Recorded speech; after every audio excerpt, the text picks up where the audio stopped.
Good evening, everybody. Welcome to Aegis Esports Fate Voyage Beyond Week 5 Lore League. I am Hirsch, joined by my friend Spider Mansion. Spider Mansion, how are you doing today? I'm doing good. I'm really excited to get into it. The final week of the regular season here today.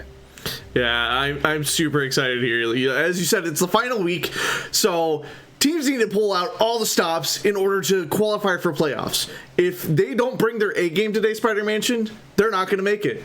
The season's over for them. That's right. Yeah, all these teams are fighting for their spots today. It's going to be really interesting to see how the day ends for all of these teams. Yeah. And today we have a pretty solid first match for you guys. We have They Killed Game taking on Hallowed Hoarders. Now, Hallowed Hoarders, they already have a free pass to playoffs already. They're already qualified. Whereas They Killed Game, they have to win at least one match tonight in order to qualify for playoffs. One match and they're in. They're from the group that actually is the interesting thing about this group, Spider Mansion. Only one team from this group is not making it out. Yeah, this isn't true for most of these groups. It might be true for one or two more, but only one team is not making it out here. So they really have to, like, the teams are still fighting hard, but somebody's got to fall off. Yeah, it's extremely like tight in this group right now. Like, you have They Killed Game sitting at 10-3, you have Hallowed Hoarders already qualified at 10-4, you have Cooler OTK at 9-4, and then you have ABG Zon at 9-5. So it's extremely close here. Yeah, it's a difference of just one match here. So it's anyone's game. Yeah. So let's take a look at our deck stats for this week, Spider Mansion. So this week we're still seeing a lot of Jax Ornn floating around in the Aegis meta, and we're still seeing Galio, Elder Dragon, Morgana rounding up in second place again, and I think we're seeing a lot more Rise this week than we were. Yeah, last week I don't even think Rise was on the leaderboard here. Some of these are familiar faces from last week. But Rise, this is a significant increase from week to week here for him. Yeah. We still see region-wise, Runeterra is dominating, but Rise is a big part of that this week. Rounding that out, go ahead. It's absolutely crazy that we're seeing like a spike in Rise. Like, this deck is coming out of nowhere for this week. Like, I think this is probably, even when last season when we had Rise on the table, I think this is probably still the most amount of Rises that I've seen in Aegis, in like the past Aegis seasons. Yeah, I think that's right. Even with like an increased number of teams, I think this is the highest percentage of Rise we've seen in quite some time. Yeah, and then next we have coming up with Draven Rumble, one of the aggro spicy decks of the flavor of the month, I should say. And then coming up in last, we have Karma Set. I would like to see a lot less numbers of that, but you know how it goes. Yeah, I mean, Ionia PNZ, still a very strong region combination. We're going to see a lot of it. Even just excluding those, we still have almost double that in just the region combination in itself. Yeah. Moving on to other stats here, just outside of Archetype. In terms of champions, we're seeing 91 copies of Elder Dragon, it looks like. So just outside those 43 Galio Elder Dragons, we're seeing, again, almost more than double the amount of Elder Dragons himself. Yeah, and why don't you take us through the card list of how many cards we're seeing again? I think we have more Mystic Shots this week again. Spider-Man. Again, more Mystic Shots than any other card. I think this I think this is more than last week. No, I think it's a little less than last week, actually, because the Scholarly Pioneer is a lot closer to Mystic Shot than it was last week. That rounding out in number 2, it's a lot closer. It's still 45 cards away, 45 copies away, but Mystic Shot, other cards are creeping up towards it. Yeah, I agree, but seeing a lot more Scholarly Pioneers is honestly not surprising to me. But is there anything else on this list that's actually kind of like surprising to you? Specifically now, I think in terms of individual regions, we're seeing quite a lot of. Runeterra is high up there after that PNZ. With all the Mystic Shots we're seeing, I'm not surprised to see PNZ have such a harsh representation here. And then in terms of region pair, we're seeing, quite a lot of Noxus Bandle City in that 5 slot. I think that's taking up 2 very different archetypes, one of which is a burn archetype, and the other is, the control Nora Swain. So that, that's a bit misleading in that those 2 region combinations are vastly different decks. Yeah, I 100% agree with you here. But going on to back to this week's match now, we know who we're following already. We're just waiting on the team to do the matchup draft. We're following Frozen Thrall today, or as many people know in the community, Doug. He is one of like 3, I think 3. Yeah, 3 people I know that is actually huge on Thralls. There's him, Cameron Hanzo, and who's the third person? Can't remember who the third person was. That would be a third. Anyways, but yeah, he's even though the deck has kind of ran out of the meta, he still copes on the deck as well as like other people that I know that play this deck. So why don't we take a look at Frozen Thrall's decks while we're waiting on figuring out who his opponent's list, or who his opponent that he's facing. Spider Mansion, why don't you kick this one off? Yeah. So as mentioned, player Doug Frozen Thrall is bringing Frozen Thralls. Lysandra Talia here. Nothing particularly out of the ordinary in this list. He's running, 3 of each champion. He's running the 3 main deck Frozen Thralls. He's running the Harbinger. He's running the Draklorns. I really love the inclusion of the 3 Preservationists, the 4-drop Advance a Landmark. As well as the 3 Sands of Times here. This deck does what it says on the can. He's going to turbo out some Thralls. Yeah, honestly, seeing this deck still trying to make it work. I've seen this deck completely pop off. I've seen this deck just completely go out the window. It's like in this meta right now, it's just, in my opinion, it's just hit or miss.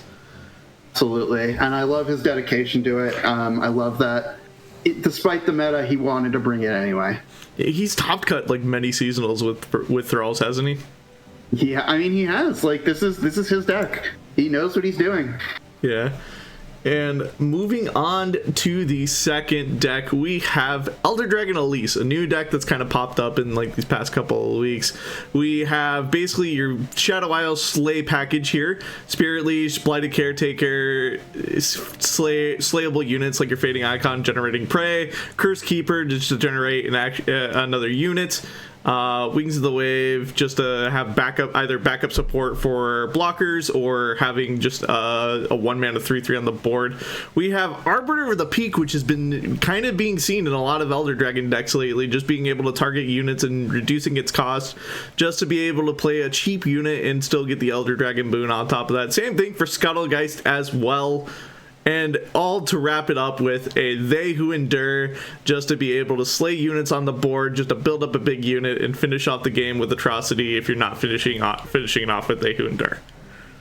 Yeah, I love this. We're seeing this a little bit across the board this week. Like you said, Arbiter of the Peak is popping up in a lot of Elder Dragon decks. And I really like Shadow Isles using the self-slay package to take advantage of those self-targets to reduce its cost. Yeah. And that self-slay is also reducing Scuttle Geist's pack cost as well. This is a really well put together deck, and I'm excited to see how it performs today. Yeah, it's really misleading for people that don't understand like Arbiter, the Peak and Scuttle guys. They think, oh, why are we running these like weird 10 mana units when honestly they're probably going to be down to 4 or below by the time they actually see play on the board. And still get that Elder Dragon boon. Yeah, and I do love the inclusion, the one of Darkened Halberd. I think just one of Darkened Halberd just to get either a Tarash on the board late game if you can't really get there to the finish line. It's basically a 10 mana harrowing. Yeah, absolutely. I've always thought that card was underrated. You know, don't need more than one copy, maybe 2 if you're really looking to push it or mostly using the equipment. But I think the Tarosh late game, like bomb, if you can stick it, is really worth it, and I think this is a really good deck for it. Yeah. Moving on to Doug's third deck, we have the staple that we've seen probably since the beginning of Aegis this season. We have Jax Ornn. Jax Ornn being the big mid-range deck that it is, just playing units to generate free weapons on top of them, just to be able to get either a big Jax or just fill up your board with big, beefy units and just go hard in the paint. Yeah, I mean, nothing super out of the ordinary here. This is Jax Ornn. We all know it. We've seen it before. There are a couple of things that, you know, week to week, couple tech choices we haven't seen in a little bit. We're down to only one Glacial Saurian here. And we're in those spots. We're fitting in a Wild Claw's Ferocity and a Ruthless Raider. I really like these. You know, push some more damage over the top. Try and like turbo level your Ornn, or just have another big overwhelm unit. I think these are cute little one-ofs here from Doug. Yeah, the great part about like having Ruthless Raider and Wild Claw Ferocity as just a one-of is just because you're never playing Ruthless Raider on curve. You're always like holding it until you absolutely need to, and then you're slamming a big forged weapon on top of it just to make it even bigger, just to kind of push you to the end. Yeah, Ruthless Raider with like a +5/+5 scout weapon, you know, it's pretty good usually. Yeah. And we're gonna hop it to the caster desk for a little bit longer here. Spider-Man, what are you excited to see this week? You know, I'm really, I mean, I said it before, I'm excited to see Doug pilot Thralls. I think, you know, anyone who's watched Doug play before has seen him do it. But it's been a minute since I watched him. You know, I specifically, you know, I wanted to see that deck. You know, let him send it off while we still can, etc. On top of that, you know, like I'm actually just getting word that that Doug's opponent, Techno Camel, is actually not here and that they are going to be rescheduling their match. So we are once again doing a hot swap for this week. Instead, we will be watching Simpy versus Danny. Or, I'm sorry, Wecker versus Danny. Simpy and Wecker are the same. Yes, I know, but they prefer to be called Wecker or Simpy. I don't remember off the top of my head. I'm sorry, I'm blanking. All these changes are messing with me right now. Let me get these set up real quick, and we'll actually go through decks. I know you guys love your deck going through the decks, so we're gonna do it for you one more time here. Spider Mansion, take us away with Simpy's first deck. Yeah, so Simpy here has starting off with Zillion Echo. I think, you know, we're in Eternal. We have access to Zillion again, but I think still most people are trying to play Jinx here. I'm really excited to go back to the roots here, play Zillion, do the whole feline, fallen feline, voice of the risen, careful prep thing, get Zillion, maybe we can print some time bombs, draw some cards, and yeah, just do the broken echo thing. Yeah, just being able to get chrono breaks through this deck is absolutely just disgusting. Like, just the interactions between Voice of the Risen and just all of your other cards in hand is just absolutely disgusting. Yeah. Moving on to Symphony's second deck, we have Annie Ezreal, but normally when you see Annie Ezreal, you see something else that's not here. What are we missing from here? No Ravenbloom Conservatory here, which is fascinating to me. We're not going for the Tibble plan. We're just going for low to the ground, get all of our Ezreal flip in, or get our Annie flip, control the board, and then stick Ezreal and just burn out. We still have our 3 copies of Broadmane. The card's such a great control tool. Kind of hold the board hostage here. But I guess we're saying we don't need to buff our pings. Blade's Edge for 1 is good enough. All we need to do is target as many opponent units as possible, and just go face afterwards with Ezreal. Yeah, like there's not really a whole lot of potential for Ezreal just to kind of like 1 to 100. So Ezreal is just kind of the chip mechanic in this deck right now. But other than that, let us move on to Symphony's third deck, which will be Thresh Nasus. But wait a minute. There's something that I actually don't see normally in this deck either. We see a 1 of Catalog of Regrets here. Yeah. That's actually very interesting. Yeah, that's certainly I don't hate it actually. Get our spells back. If we get an atrocity stopped or something, need an extra copy of Vengeance here, need an extra copy of Quietus, this might get it back. The other one you don't see very often in this deck is Commander Ladros. Just get the life down further, just do some Ladros atrocity shenanigans here, you get your Ladros back. I like these tech choices. You're kind of building in a little bit of alternative win cons. Make sure, if your Nasus doesn't get there, you can kind of Ladros them out. The best part about this deck is if Atrocity doesn't kill, we're getting another one off of Catalog next turn. Exactly. And then, if none of that works, we still have the Minion OTK backup plan. True! Alrighty, moving on to Danny's decks now. Let's see what Danny brought this week. We brought Akshan, Sivir, Elder Dragon, another mid-range deck that also runs Arbiter of the Peak, which we spoke on earlier. But we are looking to basically put Swinging Glaive on one of our units, make it a big unit just by generating keywords, generating stats, being a stat machine here. We have Sivir just to kind of basically grant keywords to everything on our board once we flip her.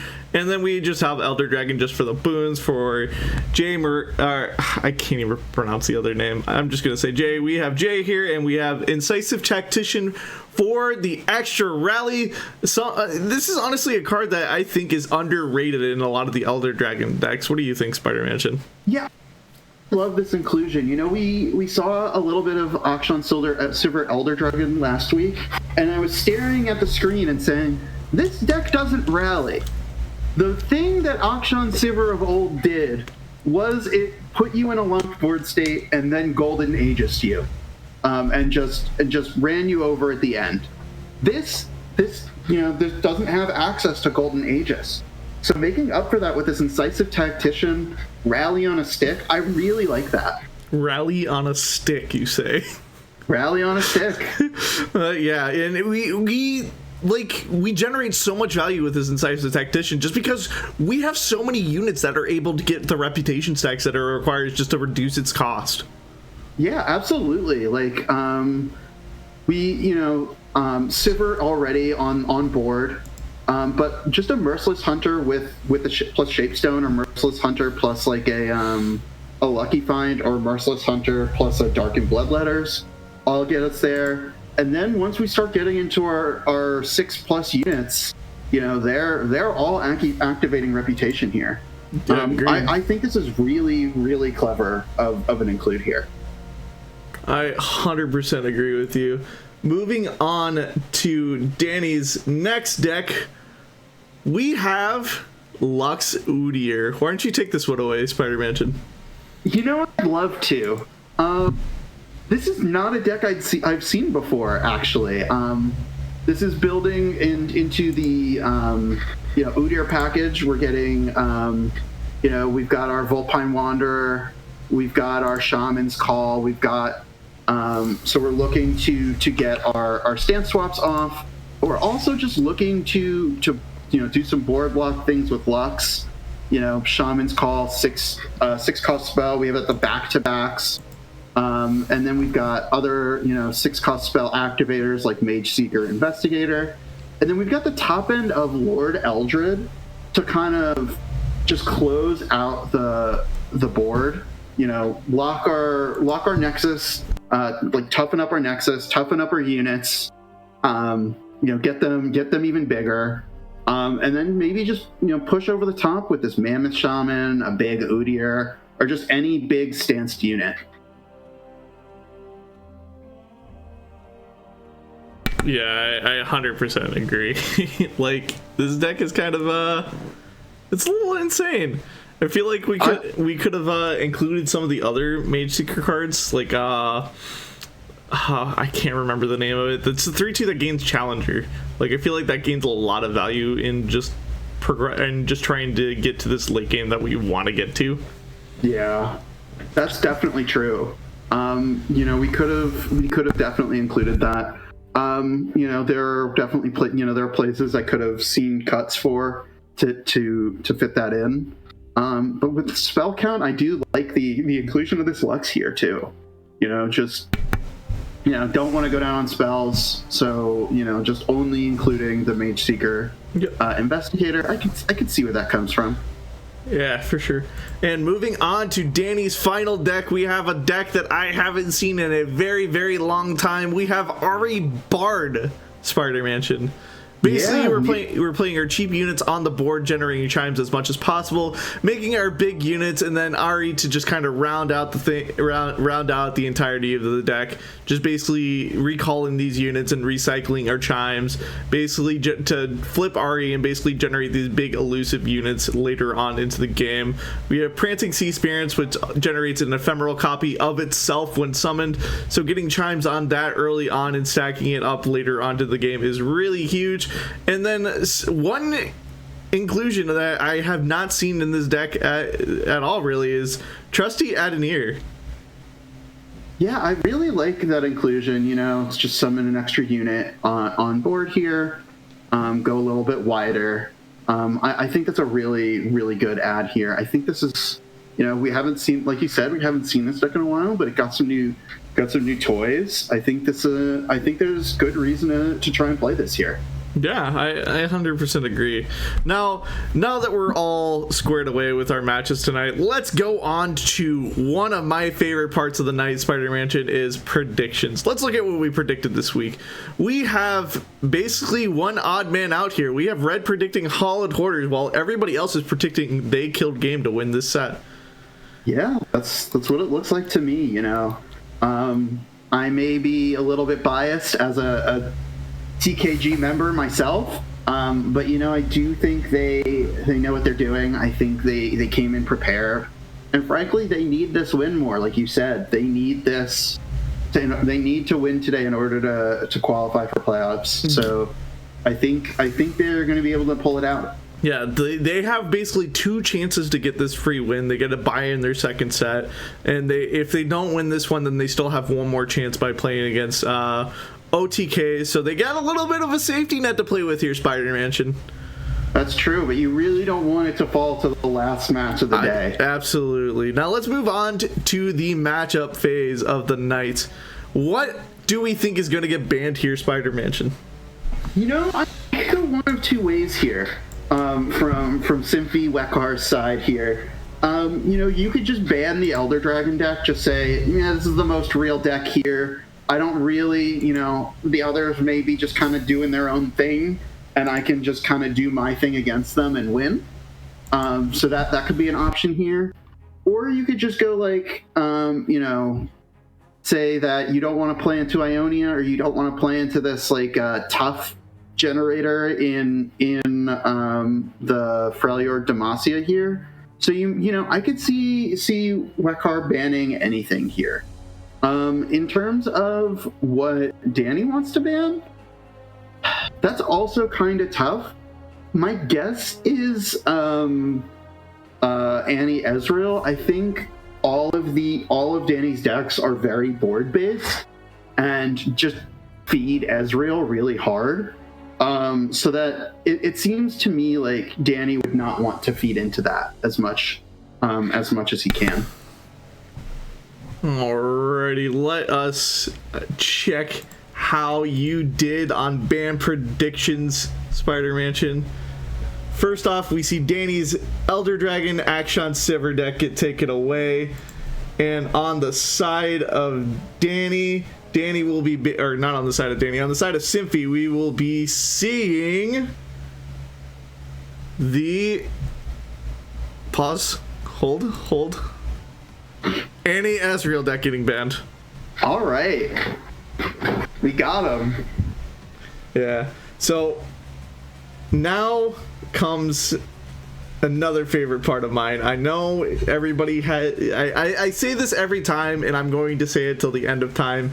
Everybody likes to flip a coin to pick off their first deck. What are we picking for our first deck here?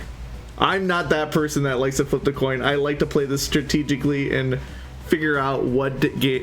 Like, I'm the type of player that likes to get that first win, because once you get that, to me, that first win is just so crucial into just mental gaming. Yeah, I don't disagree. I've never really been the flip coin person. I just play the deck I like more. And if Wekar is going to just play the deck he likes more, I'm going to guess he plays Echo Zillion. I think he's a big fan of that deck. But if he wants to play the deck that I personally think has better matchups here, I would queue up Nasus Thresh.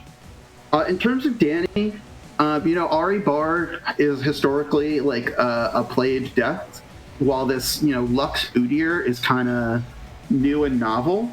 I would probably be queuing up that new novel deck first. If I'm bringing it, I'm here to play it.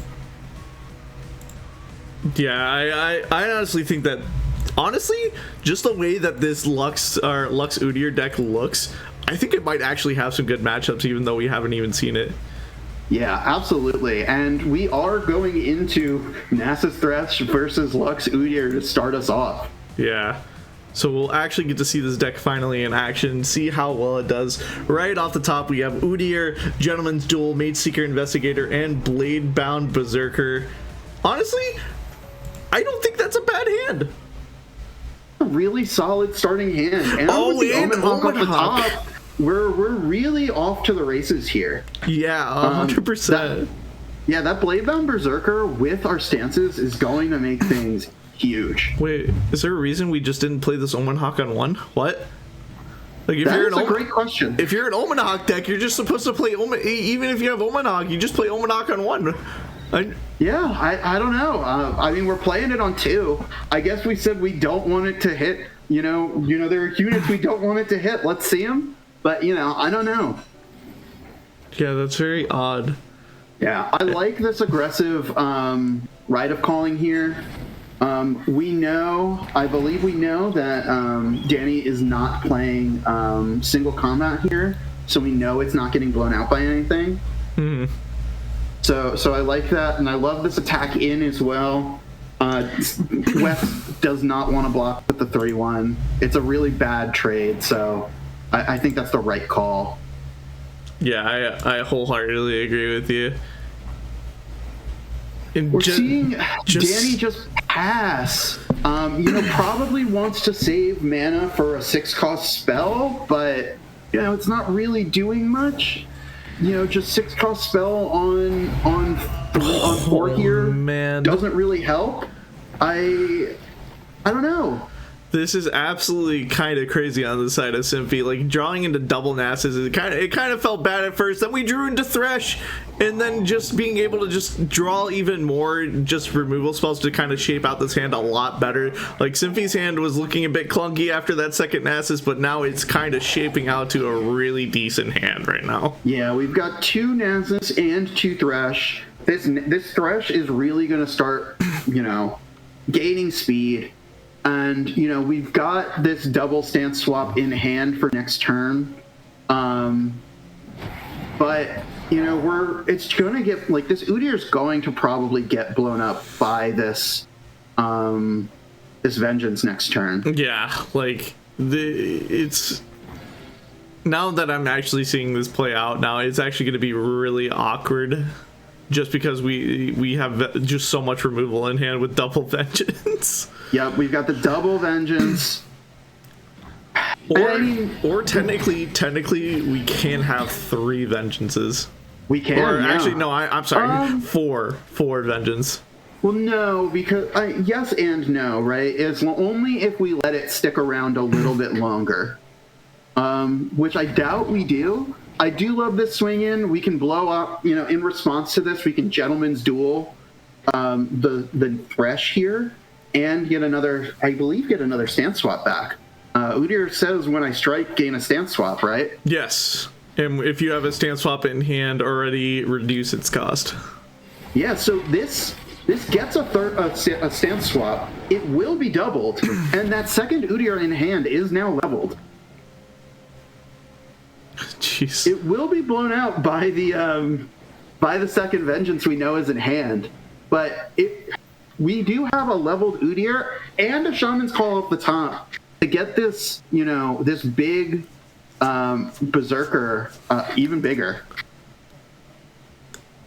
Drawing the double Rite of Negation here is actually kind of awkward. Yeah, I mean, are we going to just Rite of Negation a stance swap? I mean, or a stance swap stack here? I wouldn't be opposed. I think we may have to. On Danny's side here, I'm keen to just eat this 7. I don't think we care. Life total's a resource. Even knowing that Wekar doesn't have the Atrocity in hand, We have the choice. We have the chance of actually blowing out this Nasus right now. Yeah, like this is absolutely huge. Yeah. I like this a lot, actually. This is probably even better. Yeah. Is Wekar running a Death's Grasp here that would have blown that out? Death's Grasp? I think he does have a Death's Grasp in this deck. Okay, yeah. So that would have been the only, response we would have been sad to see.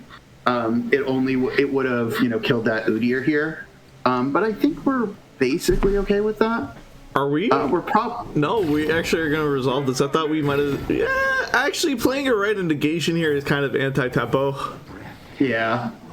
We'll probably, in response to the Shaman's Call next turn, we may have to send a Vengeance or a Rite of Negation here.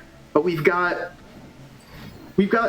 2 stance swaps doubled and an Inner Beast this turn. This is incredible here. We're blowing out the board. Oh, man. Oh, my God. And Wekar's going to have to Rite of Negation this second stance swap here. Yeah.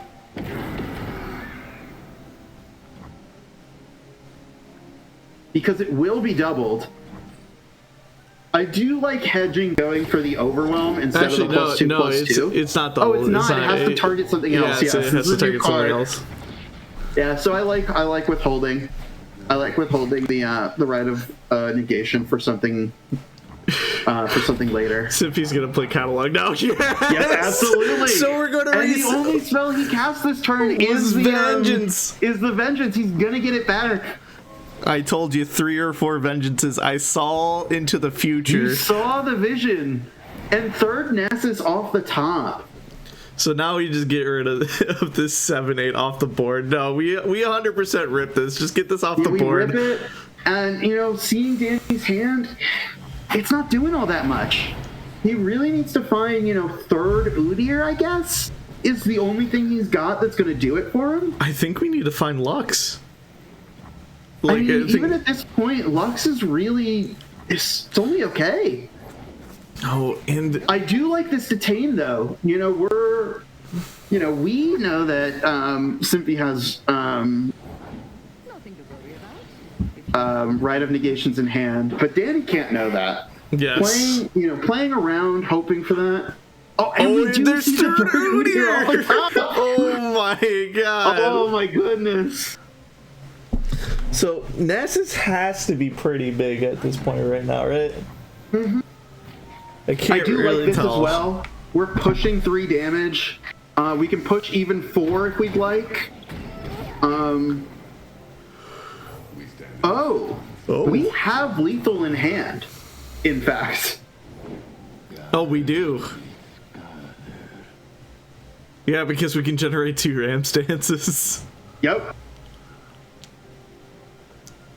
I don't think we're gonna go. Oh, we are gonna go for it. That's the line.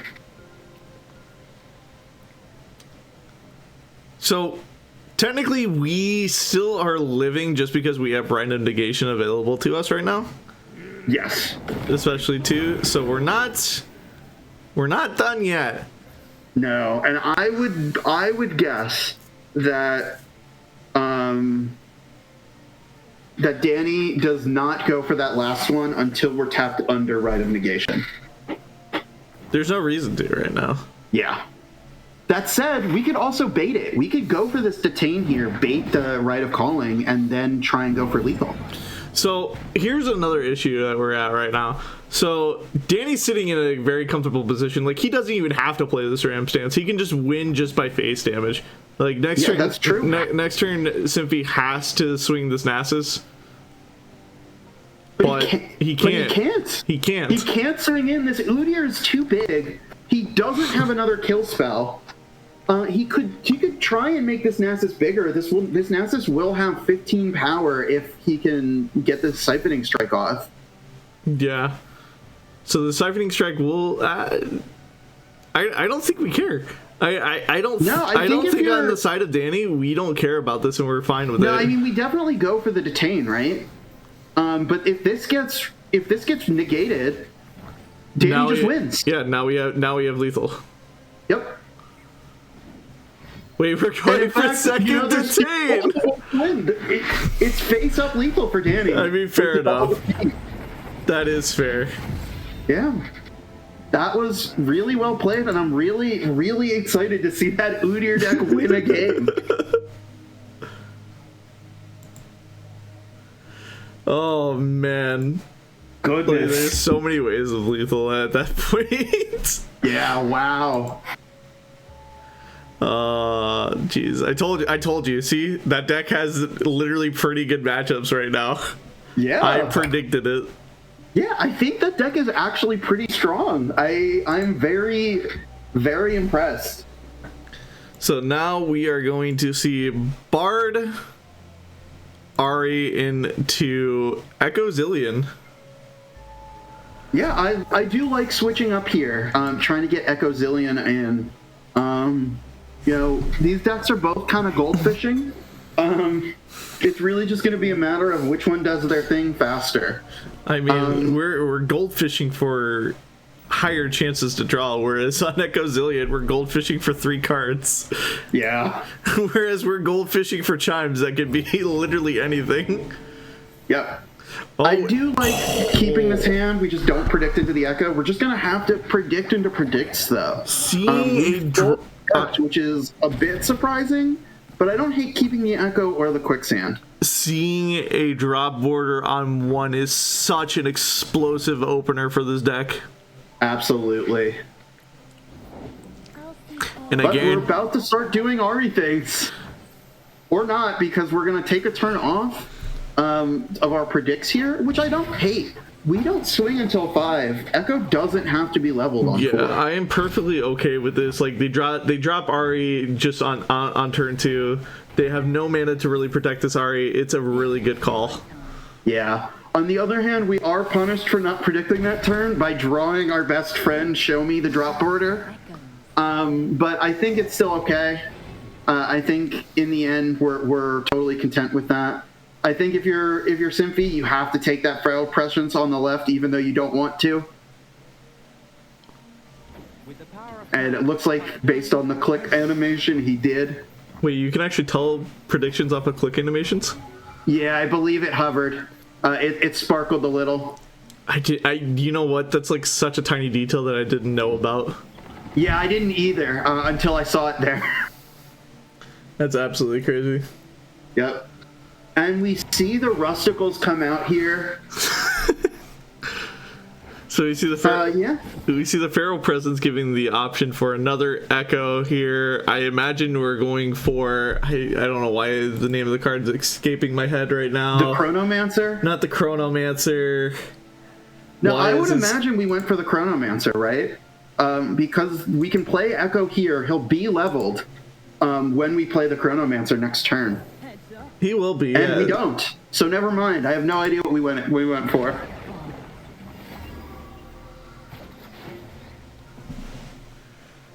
Oh, why is the name of this card escaping my head? We went for Voices. That's what it was. Yes. Like Voices is absolutely a big play here for us because like this Echo is going to flip regardless, and just getting that last puzzle piece online right now is going to be pretty good for us.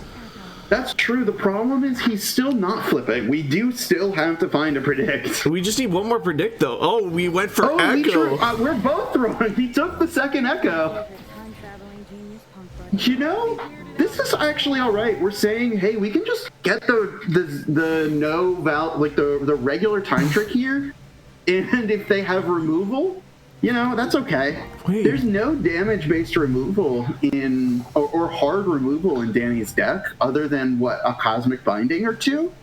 So this, you know, sticking an Echo here and saying, do you have a recall? If you don't, it's sticking around. I don't hate it. We're having to spend this ephemeral full-cost time trick, but could be worse. And here it looks like we're going to take the Voice of the Risen. Yeah, now we can't actually take it. Just getting this Echo online. This Voices is turned on now. But I did like the hesitation. Symphie was tempted to throw in that Chronomancer because on a normal deck Chronomancer, yeah, it can get in, but we kind of want this Chronomancer to stick around because we want to get these Chrono Breaks just to generate even more value for us right now. Yeah, absolutely. Now we've got our first Voice of the Risen, and next turn we should have. We don't quite have Voice of the Risen Absolver mana, but we do have Voice of the Risen Chrono Break mana.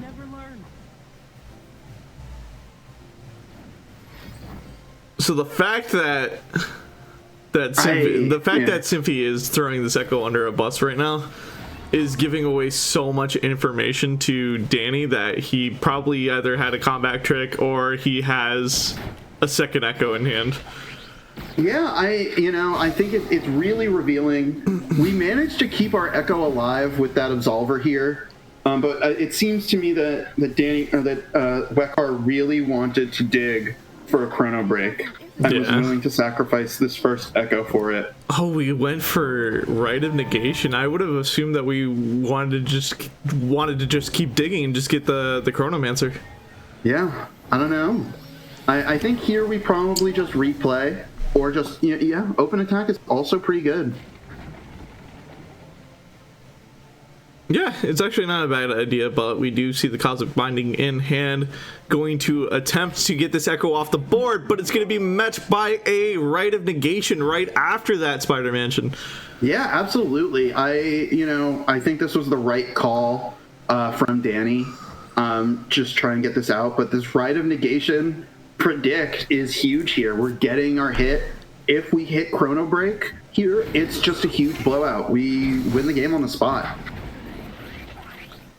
To be honest, I would have been okay if we burned a mana gem there instead of burning our draw also would border. have been okay. I think we have to skip here. I 100% agree here. Like, we really want to skip into the Chrono Break. I am okay getting a second chance here now. Yeah. Okay, we're still missing. We're going to go for the believe he third took chance. the Absolver there, which I quite like. At some point, we're just going one more time. Yeah, like we're in desperate need of finding these Chrono Breaks right now. I mean, not really desperate, I should say, but like getting these getting this Chrono Break right now kind of just like puts us in a really good spot right now, in a very, very comfortable spot. Yeah, absolutely. I'm double checking how many Cosmic Bindings are run here. It looks like only 2.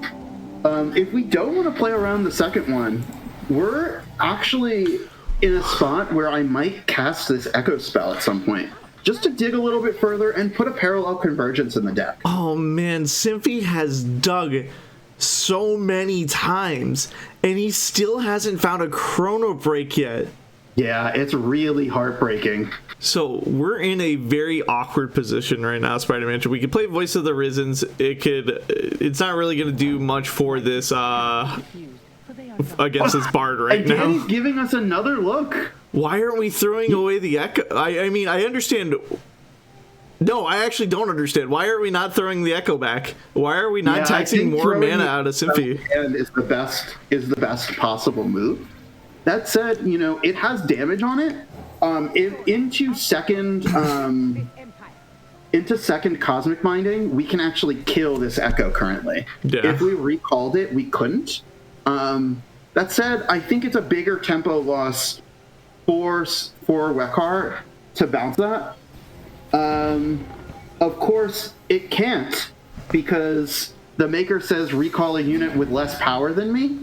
And so that's why we didn't bounce it. Oh, I thought it said health. I'm a card gamer. I can't read, man. No, it's okay. I double checked the text because I also have never seen the card The Maker be cast in a legal game of Legends of Runeterra. Oh, and we're gonna get. I think we just win the game on the spot here. Yeah, this is actually a blowout here. Yep. Because again, we have this, but we have Rite of Negation backup, and Danny doesn't run Deny. It would have to be third Homecoming in hand in order to prevent lethal, which he doesn't have. That'll do it. So we're going to a game 3, Thresh Nasus versus Ari Bard. Yeah, Symphy saying, you know what? I've missed every single one of my Chrono Breaks. I don't even need them. I don't need them to beat you. I'm just going to beat you with just brute force. Absolutely. So the last deck that we're seeing is Nasus Thresh going against Ari Bard, and honestly, I think Nasus Thresh is kind of favored here. Yeah, I think so too. It's really hard to tell, right? Like, there's no hard removal in Ari Bard, but with the Homecomings, with the recall spells, you could try and prevent those atrocities. This is a really bad opening hand from Wekar, though. I mean, we have one good card that's in this hand right now. 1.5 good cards in this hand. Oh, no. Let's play that quiet, Wekar. You're not ever casting it otherwise. No, we're saving it for the Ari, man. You don't understand. And we found a Nasus. It's gonna come down as a 3/3, but we found him. Oh my god, this is so tragic. This is tragic. Like, this is such a good matchup for Nasus Thresh, in my opinion, but it doesn't matter because we have no good cards in hand right now. No, I think we're at a point where our best line is Ruination on 6, which is terrifying to say. I've never heard anybody say this in the history of history. Yeah, but I mean, Danny's just going to run out all his cards. We're going to let him get a good attack in on turn 5, and then we just blow up his board on turn 6. There's no legal homecoming target. I'm okay You won't with be able this. to cast it. I am okay with this play right now. I like this. This is a good start.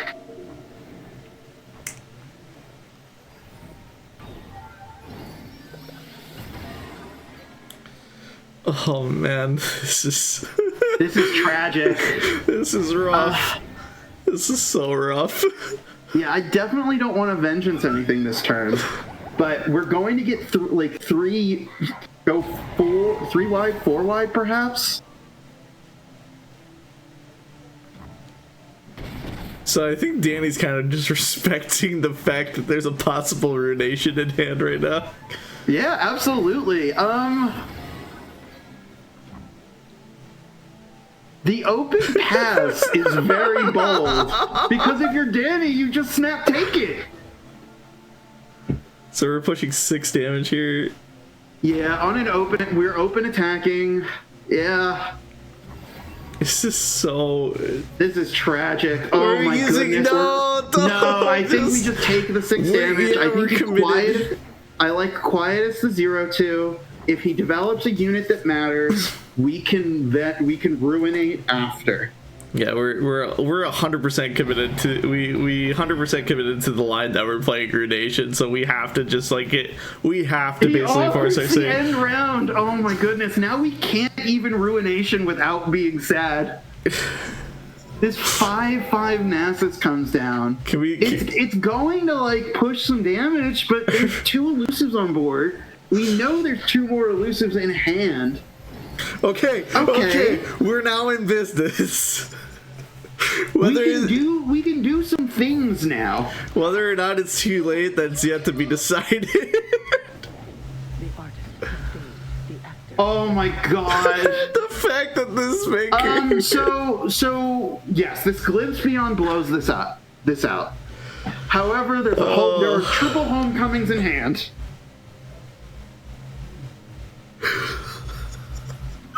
I'm sorry. This is so tragic, but it's so... This is so tragic. I think we go for the Glimpse Beyond here. I think Glimpse Beyond is our best play. We just need to see more cards. We can get into this fight. We will win it. Oh, this Glimpse has to hit something good here. We're being forced to play a right negation here, I think, right? Here, I think we get to cast second Glimpse, yes. And if second Homecoming comes out, we get to Rite of Negation the whole stack. Danny has the read that Symphy's hand is just not the greatest right now, but the fact that we're having to commit so much just to draw 2 cards here is absolutely insane. Yeah, I mean, it's also keeping our Nasus on board, which is quite nice. We're not losing that tempo. A Vile Feast is also a pretty nice draw, but frankly, we're close to losing the game on this next turn. No. Danny never open attacks here, right? He never opens. An open attack actually is good for us, I think. No, an open attack is bad for Symphy. Can't we survive through an open attack? I mean, we can at 1 HP, but Symphy... No, we've got the Vile Feast, and we can Vengeance a 3/3. I don't think we want to Vengeance a 3/3. I think we want Danny to develop here, and that way we just get this value to play this Ruination. We're 100% trying to play Ruination on this turn right now. Yeah, I think there are probably no better lines than a Ruination here, unfortunately.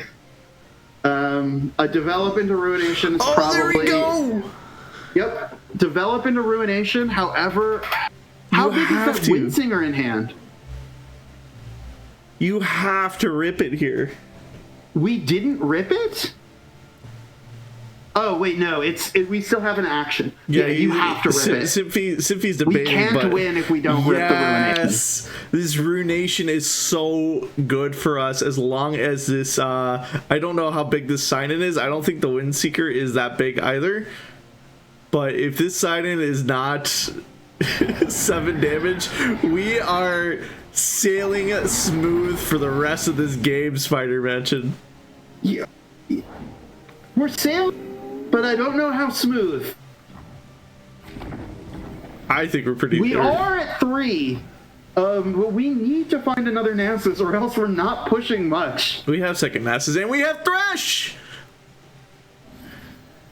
Thresh bails us out here, honestly. 50-50 odds on second Nasus versus second Thresh.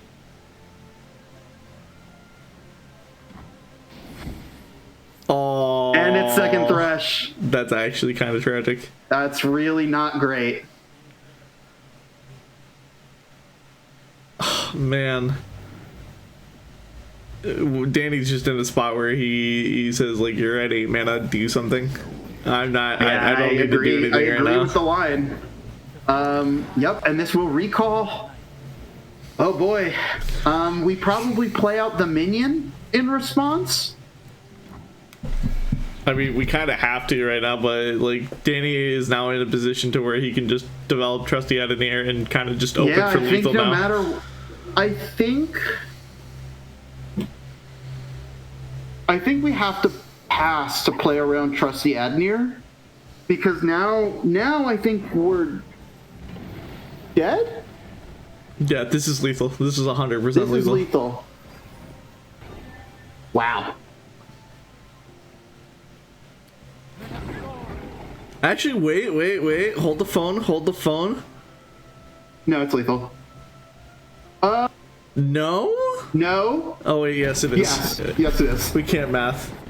Yeah. I was like, is there a Vile Feast atrocity line that gets us there? But no. So we see Danny take the set 2-1 into Symphy. Not looking so hot right now for They Killed Game. They still have 2 more matches that are going on right now. We're gonna see if we can actually get through this. Why don't you take us through this match of this set of what happened, Spider Mansion, for the people that are just tuning in now?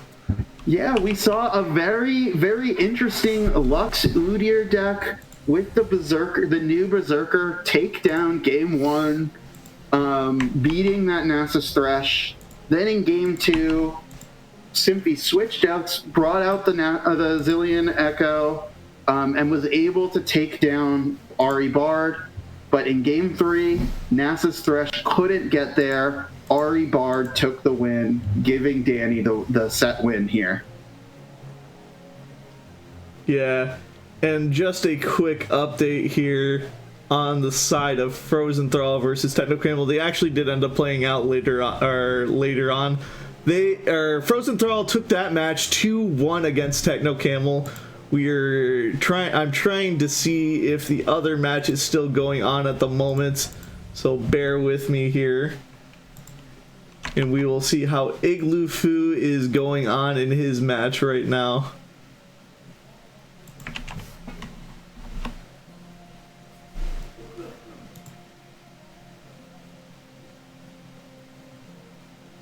Sorry, bear with me here. I'm still trying to check. And, oh, no. Igloo Foo fell 2-0 against Noctera. Wow, okay. So only Red got it right. Our brave commissioner here out-predicted everyone. Oh, I'm sorry. I'm sorry. Excuse my pronunciation. Noctisera. Thank you. Yes. Sorry. My bad. I apologize. So with that, the unfortunate thing happened of TKG actually losing this set. So they still have one more shot. They're not out yet. They still have one match against Cooler OTK to be able to survive that chance into playoffs still, Spider Mansion. Yep. Yeah, if They Killed Game doesn't want to get killed, they need to beat OTK in the team match later today. Yeah. So with that, sit tight. We are going to throw it to a quick break. When we will come back, we will be going backwards to Group 5, where we'll see Howdy Gamers taking on Church of Targon. Sit tight. We'll be back in just a moment. Lead us to order. I'm the light bringer. Fellow warriors, I ask you, should my campaign come to an end?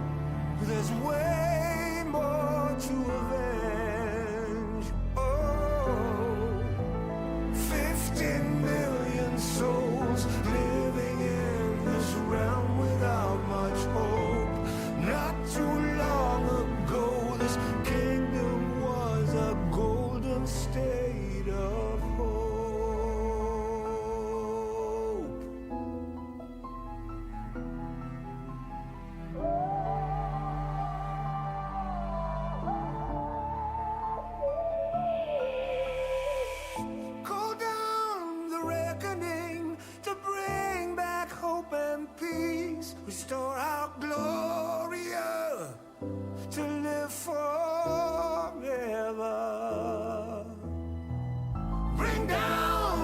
of regime. I know how to unleash eternal power. Lead us to order.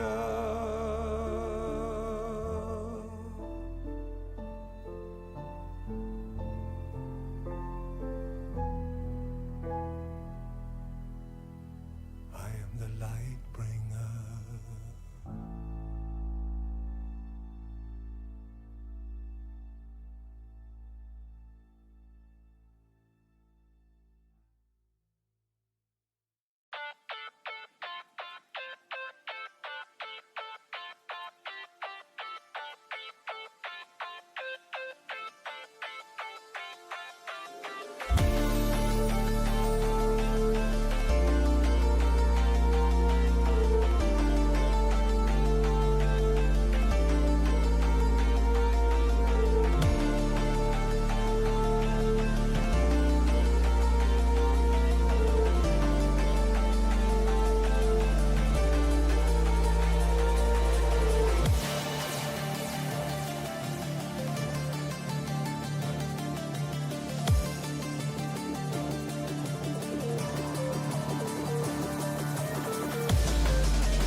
Your lips are stained with fiction.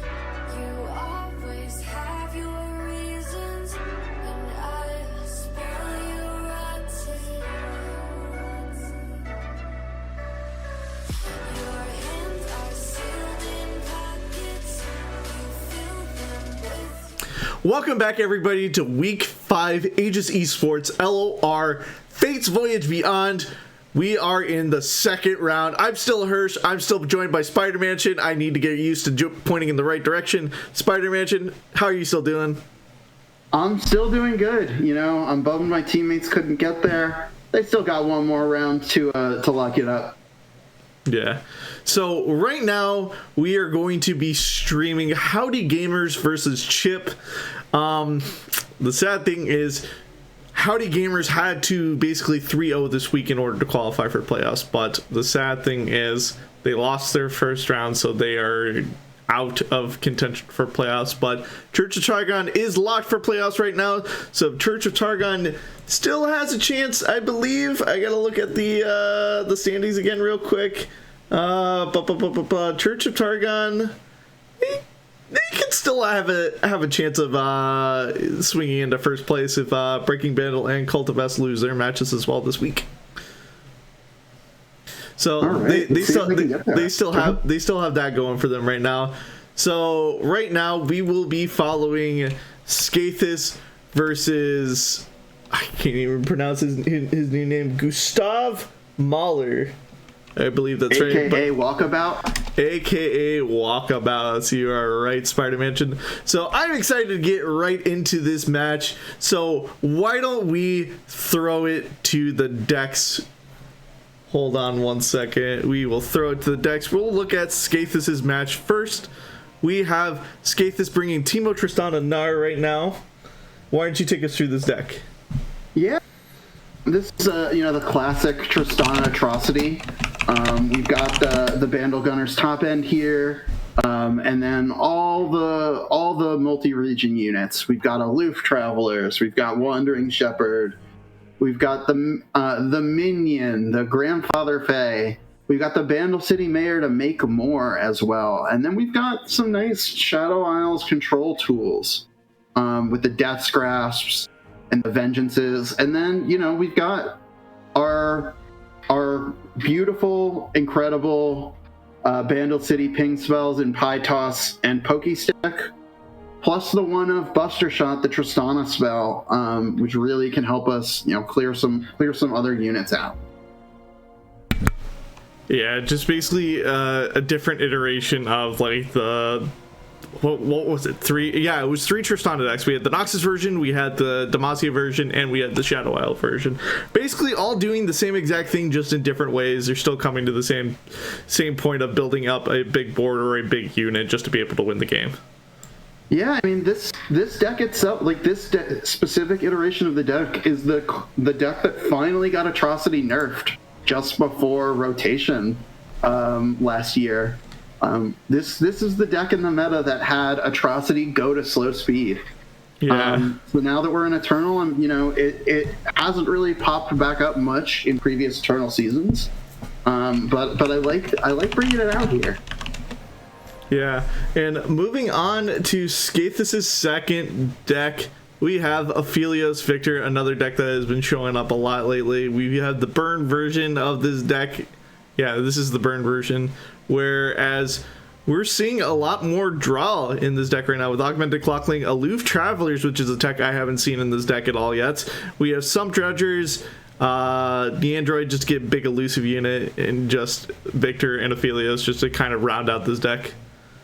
Yeah, I like this build. It's kind of bridging the gap between burn and control here. We're drawing a lot of cards, and we're discarding our opponent's cards. But we still have the full suite of Mystic Shot Get Excited here. We've got the Ballistic Bots. And then we also have this one of Star Shaping in order to, like, last grasp, find a top end, or, save our life total, get a little bit more time. Yeah. And moving on to Scathus's third and final deck of the night, we have Nora Swain, a control deck that has been around for a very, very hot minute. But we have a new card in this game, which is Swipe. Yeah, I really love the addition of Kashuri Swipe here. You know, the broad main spell, broad main without a stick, if you will. We've got the 2 broad mains. Otherwise, you know, we also only down to 2 Leviathan. We're not running the full Swain Levy package here, which I don't hate. You know, the top end can get a little heavy in this deck, so not crowding it, you know, I think is a pretty good choice. And then we just, you know, have the typical Noxus Vandal City control tools. We've got the Ravenous Flock, we've got the Disintegrate, we've got the Pokey Stick, we've got the Pie Toss. And then the stock standard Nora cards, Nora, Junk Construct, and Portal Palooza. I want to circle back. Did you just say Broadmain without a stick? Yes, you know. Sometimes it's Rally on a stick. Kashuri Swipe is Broadmain without a stick. Alrighty, moving on to Walkabout's deck list.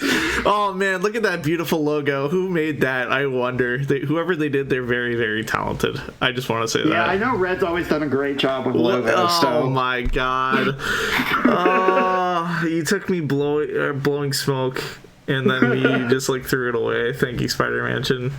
You're welcome. I was assuming you were saying you did it. Yes, I did make this deck. Okay. I mean, I did make this logo. But anyways, moving on back to the decks, we have Action Samira, a really cheesy rally deck in my opinion. Yeah, I mean, this is, you know, I think we've seen iterations of this as like, you know, infinite combo rally. I don't know how infinite this version's going to really go. This is definitely...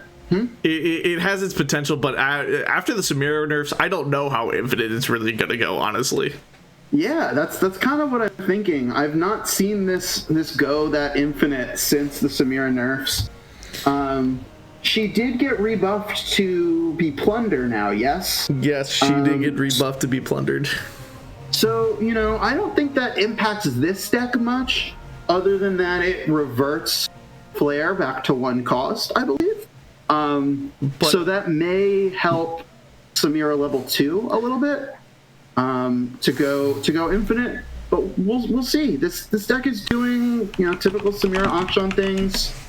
You know, glaive on a unit, target your units as much as possible, etc., etc. Yeah, basically she got changed to Plunder Strike, so she no longer generates Flare on summon now.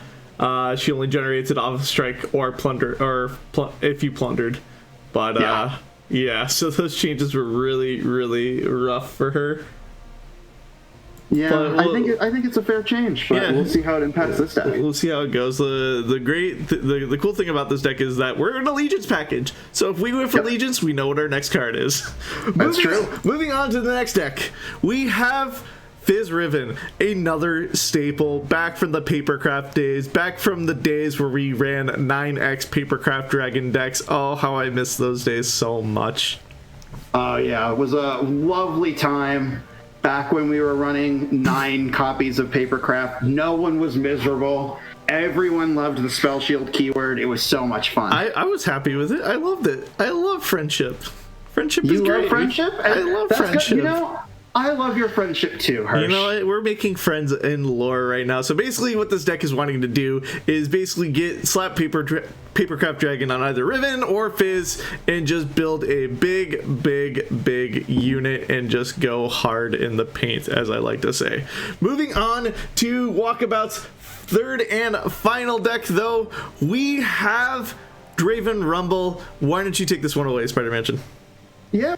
Seen quite a bit of Draven Rumble the past few weeks. It is the burn hotness of the format. Nothing too out of the ordinary here. We're seeing both units. We're seeing our Noxus PNZ discard package in Reborn Grenadier, Zaunite Urchin, Boom Baboon. We've got the Fallen Riders as well. We've got all the burn spells, Mystic Shot, Get Excited. We've got 2 blowbacks. Then we've got everyone's favorite package of the Enraged Fire Spitter and Might.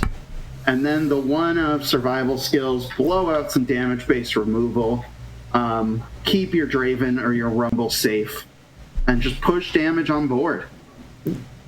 Yeah, it's basically a glorified aggro, or it's basically, as what I like to call it, a upgraded to discard aggro. Yep, discard aggro, but good. What do you mean? Discard aggro was good with Jinx as well. Discard aggro, but good. I feel very offended at that. But let us move back to the desk for, once again, one of my favorite parts of the night. Prediction Spider-Man. Let's look at what we predicted tonight. We predicted, once again, the same exact thing as the community, and Red was the odd man out. Will Red be right this time again? He was right last time. You know, based on these predictions, I have to think that we're going to be wrong again, and Red's going to be the lone man correct. But that said, I do think Chip gets there.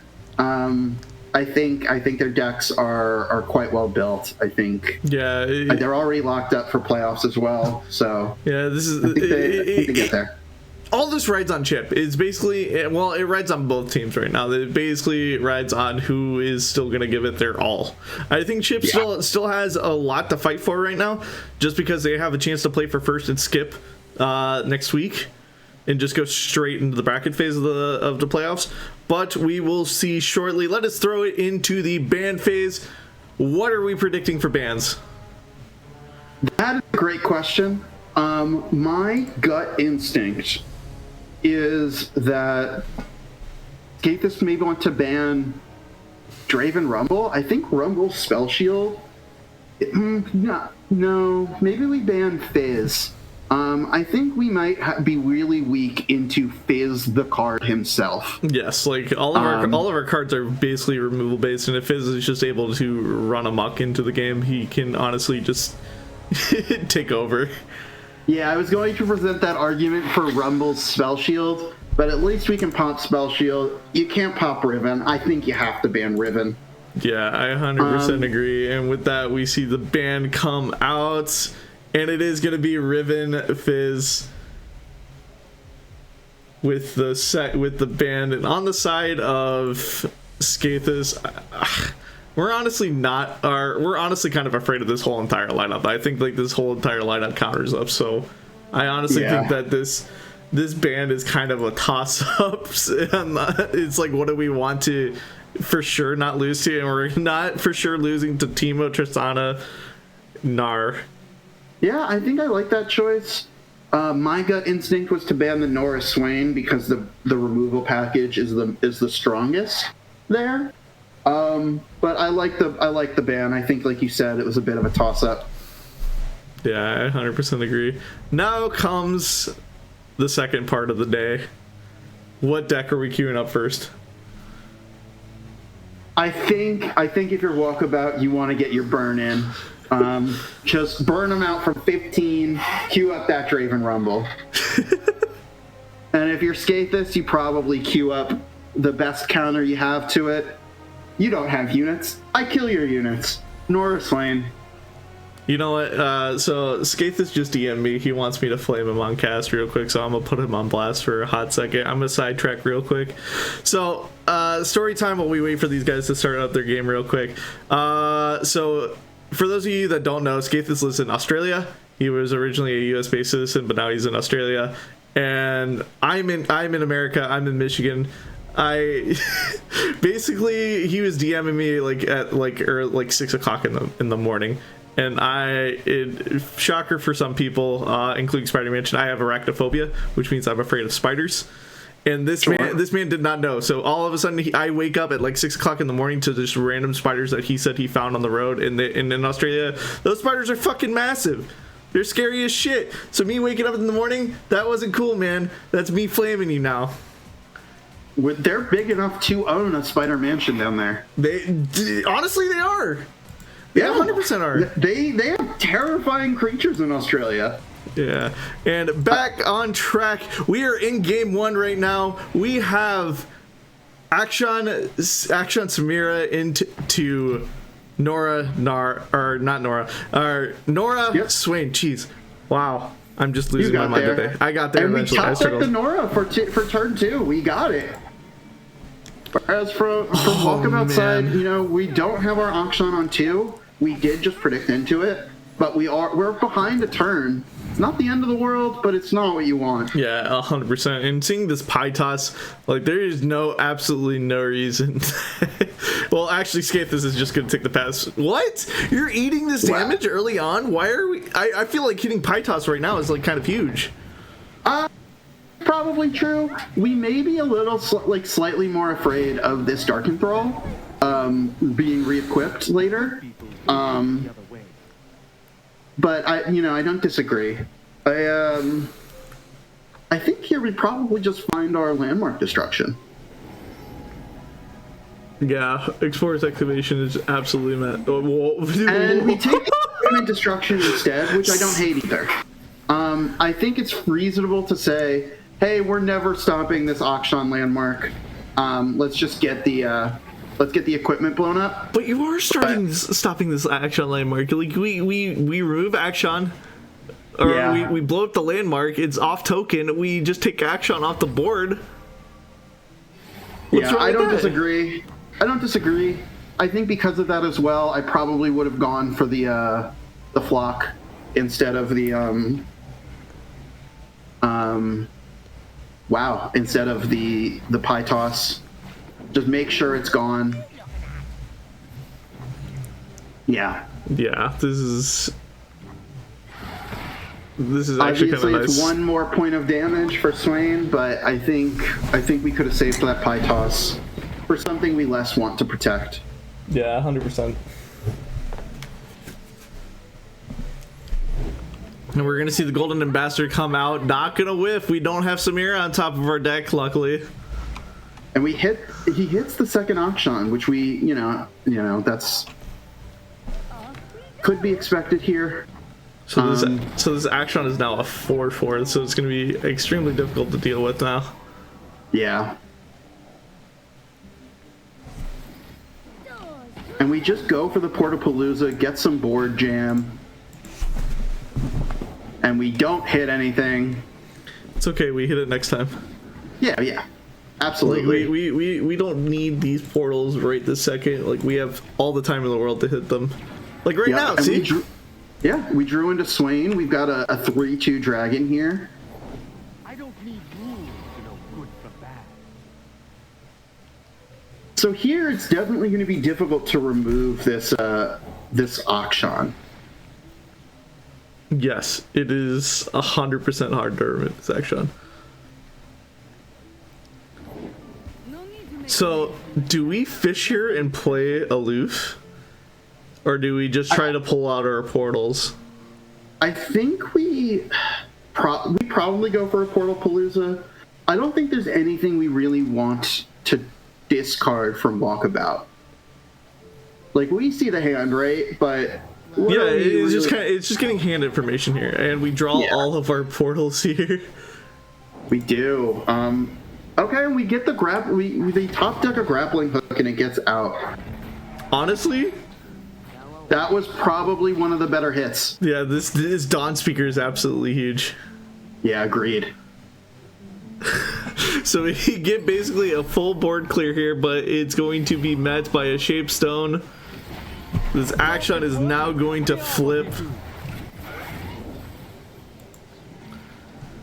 Auction flips. We lose our whole board on Skathis' side, other than the Nora. We have some redevelop in hand with our Senna, non-champion, parentheses. We also have Levy next turn. We've got some options here. We still have time. You just go Merciless Hunter, right? I think so. I think that's our best bet here. So the sad thing is right now we are kind on the side of Walkabout. We're kind of out of gas. That's true. So- But we can we can level this Samira, and we can try and go, start moving this. Ooh, double Merciless. Yes, this Akshan landmark down. Excuse me. We did draw into Disintegrate here, which is really strong. We can finally clean up this Akshan. Yeah, I 100% agree with that, but it's also going to come back next turn and like very, very soon. Yeah, we could go for cleaning up the Samira instead, but I don't think that helps much. You have to go for Prowling Projectile here, just right? You absolutely need so. the extra ping. Yep. So we see the Merciless Hunter coming down now. Samira's going to flip. And we see... So from here, we've got some problems. Like you said, Walkabout does not have gas. And yeah, we do go for cleaning up the Samira, which I think is the correct play. Player now can't target. We can't, kick down our Akshan landmark more than usual. But, like, we're never going to be able to rally. Agreed. So, like, I feel like hitting this Akshan was... Well, getting rid of this weapon is our main priority here, and hitting that Golden Ambassador here is absolutely massive. Drawing second Akshan, which is something we don't want to see right now. We want to see another Samira. Yep. Oh, Noxian Guillotine is huge. Oh, man. Holy moly. So this Contralogist is big enough to take, or to be a Fierce Blocker now. Yep. But we are kind of in a very awkward spot for Walkabout. Like, honestly, Skathis has so much gas in the hand right now that we are honestly in a very, very, very comfortable position. Agreed. Is this grappling hook on? Has he targeted anything this turn? He can't target anything this turn because his flare is just a dead target card. Yes. Okay.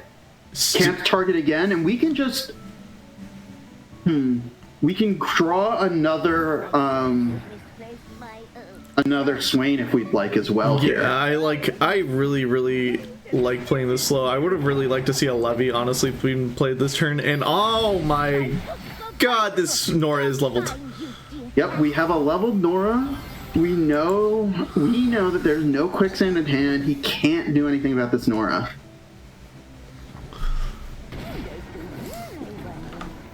So now that this Nora is flipped, Walkabout, like I said, Walkabout is in a really, really bad spot right now, and we hit Eternal Dancers on top of that. A good hit. It's a really good hit. What's our strongest dead unit? Is it the Aloof It's probably the Aloof Travelers, right? Yeah. No, it's the Senna. Senna. But we're not pulling Senna. We're not pulling Senna. Yeah, we can't pull Senna. It's too strong. So it would be Aloof Travelers, which is a very funny hit. Oh, man. This Legion Deserter is not doing anything here. No, but it does say 5-4 Fearsome. It does say 5-4 Fearsome. Oh, the Heedless is interesting. This should be it hit the Samira. I don't know if you can. Can you hit a second champion off of Heedless? Yeah, you can get double champ. Oh, okay. I've never seen that interaction happen because usually I just see like either one champion or just the second champion always pulled. Yeah.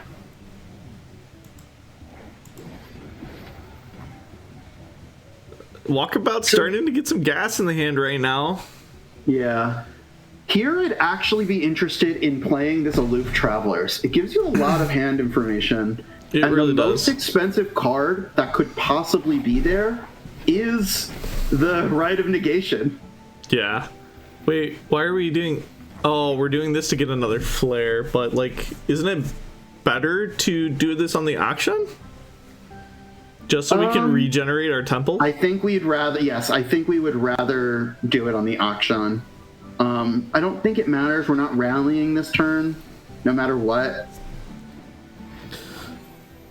We're killing the auction. Interesting. I'm a little confused at this. Extremely confused at this. Oh, because we're rallying this turn, that's why. That's why we're doing it. I understand completely now. Is this lethal? No, it's not. Is it? No. The rally's not even that good. And in fact, we waste it. That was... I'm a little confused at that. Yeah, I'm not really sure what the line was there. But we can kill this Samira now.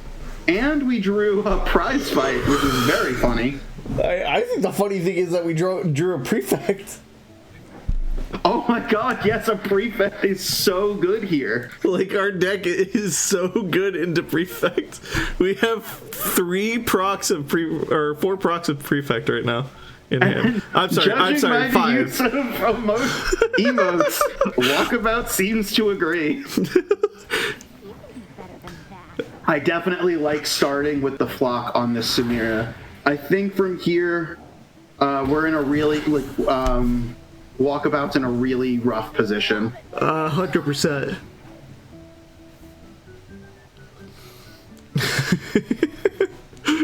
This is... I don't know. Yeah, skate this. You need to stop bullying Walkabout. This isn't fair to him. Yeah. So this would still, I believe, hit the aloof travelers if it were to come in. Hitting aloof travelers would be really funny here, and the Swain is going to flip on the stack right now. Yep, and we have a wallop to make sure it pushes damage. I think we're gonna end up pushing pretty, if not lethal, close to it. We can wallop. We've got the prize fight to push over top the prefect as well. Oh no, we forgot about the aloof. We forgot about the Viper Worm. How could we forget the Viper Worm? How could we forget about the Viper Worm?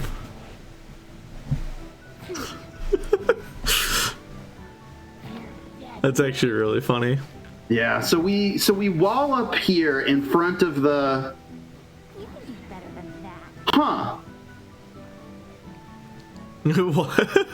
Skate this is kind of just feeling the sand out I right think now. you may have overcooked. Now we play the wallop. Now we certainly play the wallop. Or not. No, we're saying screw this. We're getting second swing right now anyway, so it doesn't really matter. That's fair. It's fine. It's fine. Yeah. I mean, I guess no matter what way you slice it, we are presenting pretty lethal damage. Walkabout has 0 cards in hand.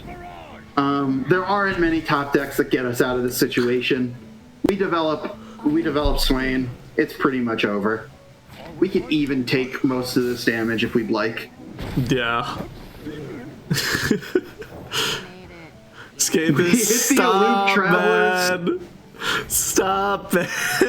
Let him play his cards. Come on, let him cook. I assume Yeah, we're and from here, there's nothing that can be done. Yeah. We could even kill this Zolani. It can't be returned. It didn't matter. It didn't. And that's gonna do it for game 1. Yeah, kind of going through the rest of the motions here. Walkabout throwing out the shot GG.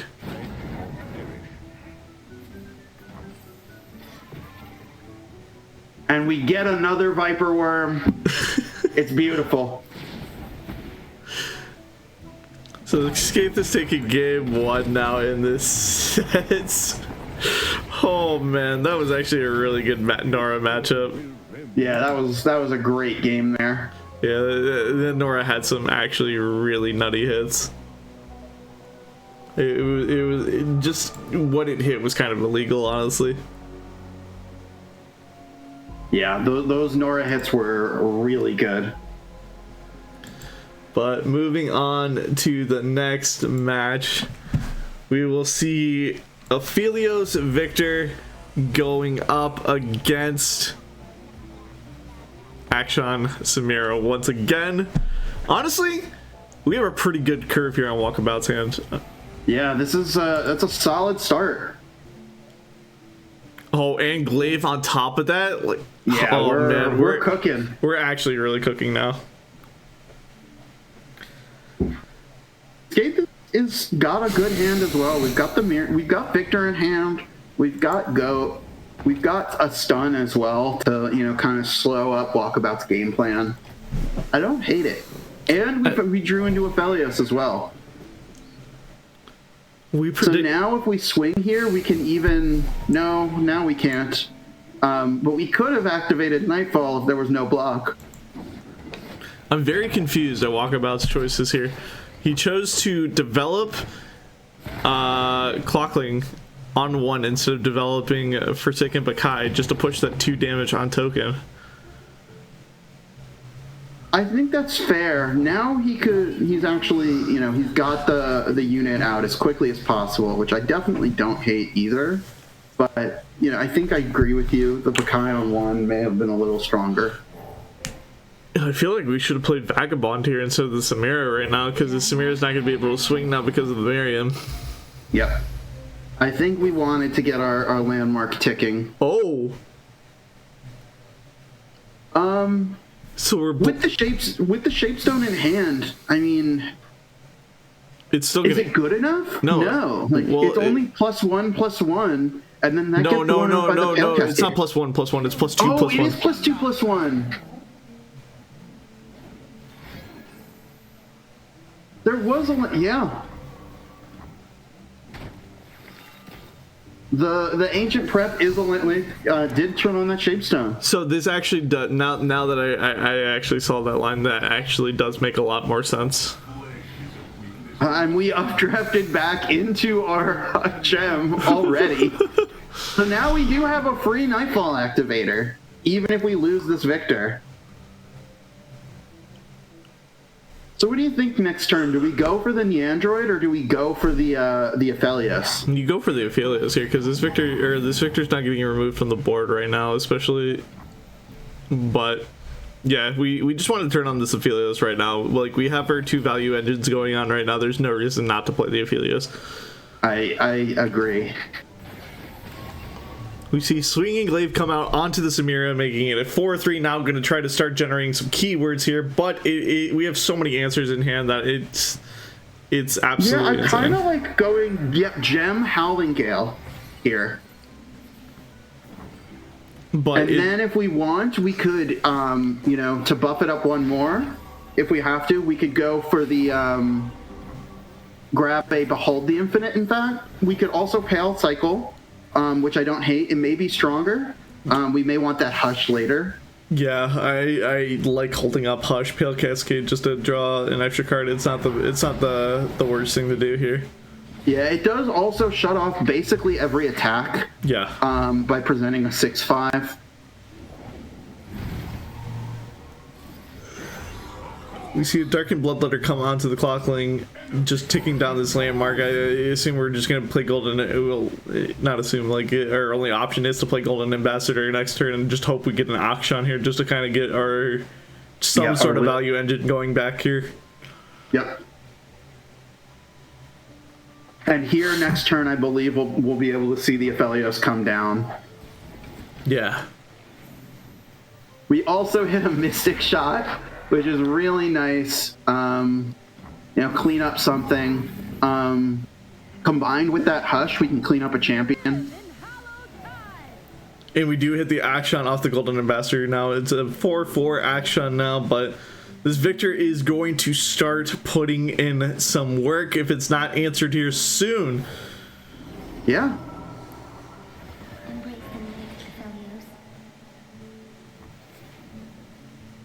So we see Aphelios come down, pulling out a Calibrum, expected just to be able to clear off this Vagabond now. I assume we're just going to phase into Gravitum now because we don't really need lifesteal at 20 HP right now. Agreed.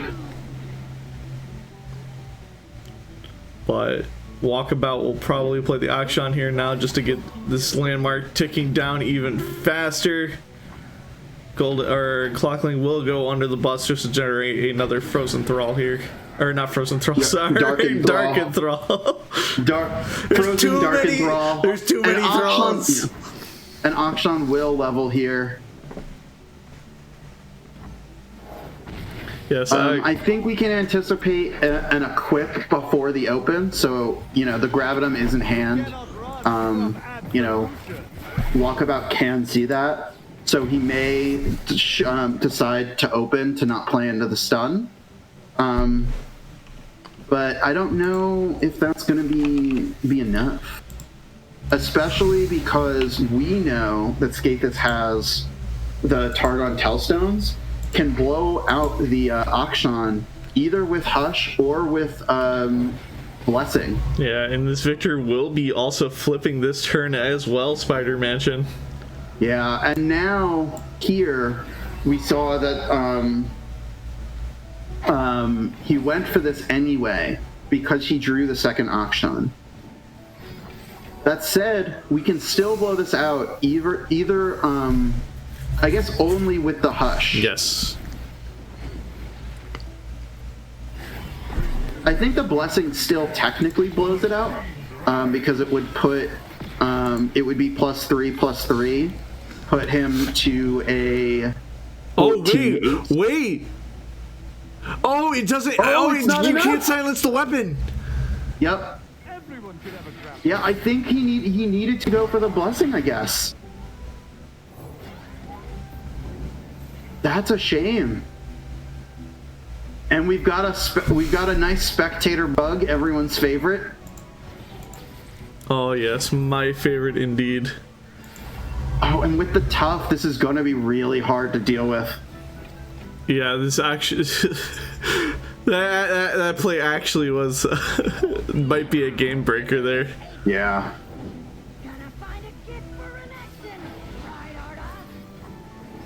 We'll get this bug off the screen here fairly soon here. There we go. There we go. The Stellarcorn's a really strong hit here. We're at 20, but it's going to be, you know, hard to keep damage on, especially since we don't have rallies right now.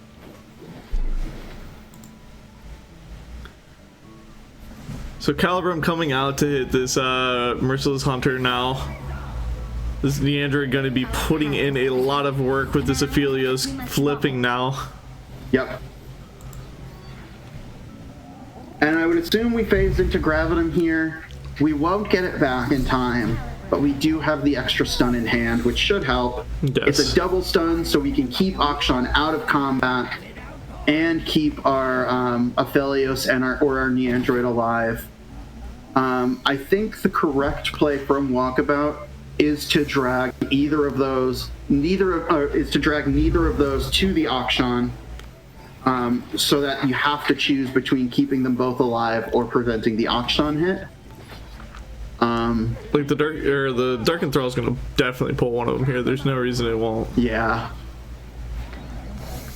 So here we're allowed to just stop both of these, keep both of our important units alive, and even develop the next Neandroid. Yeah. I'm very confused at why we didn't develop Neandroid first, just to generate some value here. Like we're kind of at a position where we're forced to play for a Neandroid win con here. Ooh. Yeah. Going Absolver here is probably the more correct move, but I think Walkabout chose Samira instead. I agree with you on both counts. We see another Calibrum getting phased into, going to pull off another unit here next turn once we phase into it. Oh, he actually did go for the Absolver. Yes! Very, very good. So that Absolver is huge. We're going to see how much damage we can push here with between our Neandroid and maybe buffing up our Ballistic Bot and giving it Overwhelm. It's gonna... this card skip that's just drew is giving me flashbacks to last game. Yeah. Is it going to toss Absolver once again? I think we have to play it, right? Yeah, we 100% have to play it. We have to fish right now. Oh, okay. No, we're playing Absolver just to get the draw.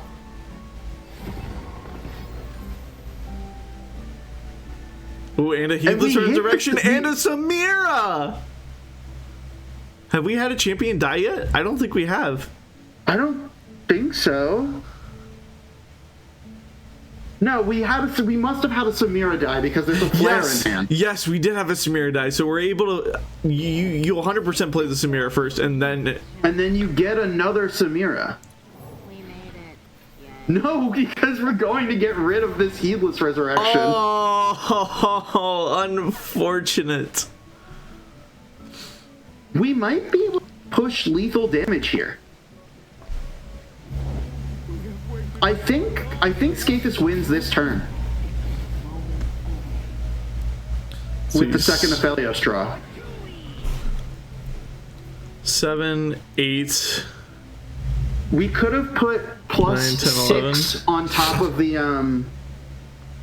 no, it wouldn't have been enough.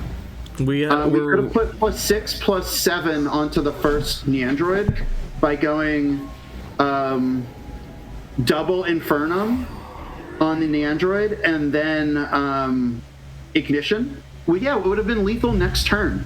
We could have put plus 7 from 7.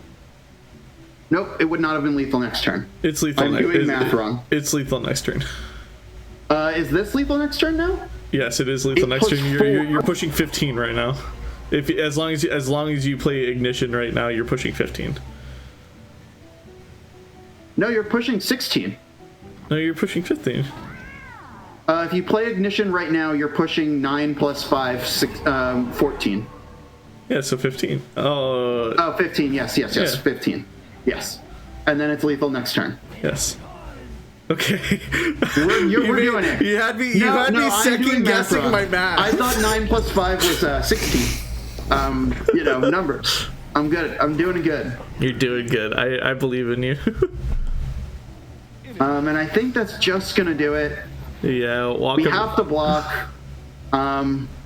It's not going to matter.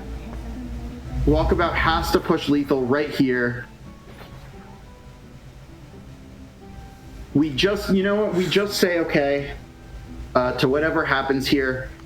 Unless an Absolver is pre-committed. You can thank me. And I think it has to be, otherwise we just say okay. And that's going to do it. Yeah. Skaith is taking this set 2-0. Man, this infinite deck, it wasn't able to pop off. Like the Samir, honestly, I think the Samir nerf actually really affected this deck a lot. Yeah, agreed. I think this was a really tough game state for Walkabout, who lost with the match summary here, lost 2-0, both losses on Samira Akshan to the Skathis' North Swain and Aphelios Victor. Yeah, so we will try to see if we can get into another match that is going on right now, and it seems like Grandpa Roji 2-0'd Dragon Guy who died. Let's see how Calf is doing in his match real quick. See if we can also hop into his match as well.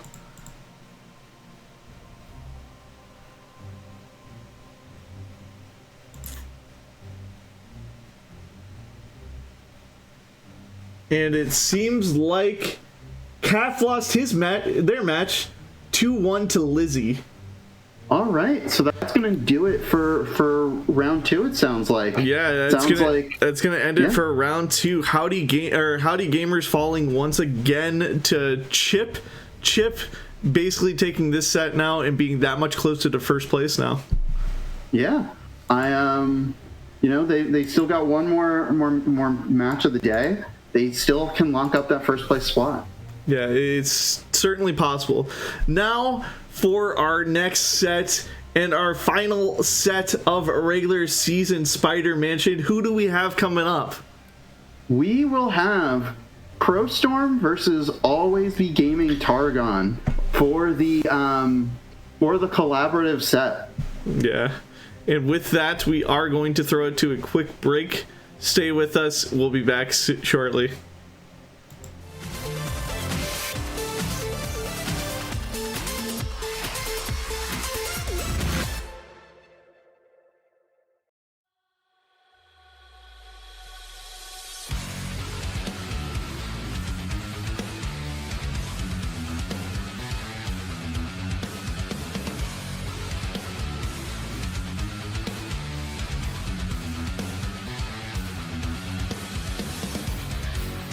Come down the endless fire to bring forth the ages, to be left with no pain.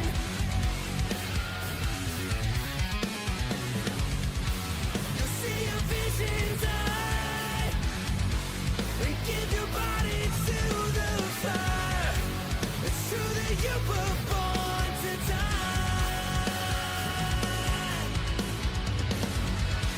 So now we set your spirits free.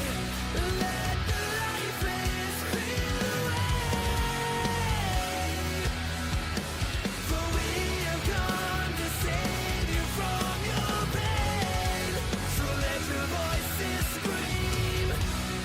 Powerless lifelines free from time.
what you don't know, 'cause we're far from certain fate. Don't make our final stand, lost in the dark. We've come so far, another step to rid the pain. Go and be counted till you're lost in, 'cause only nightmares break their flames.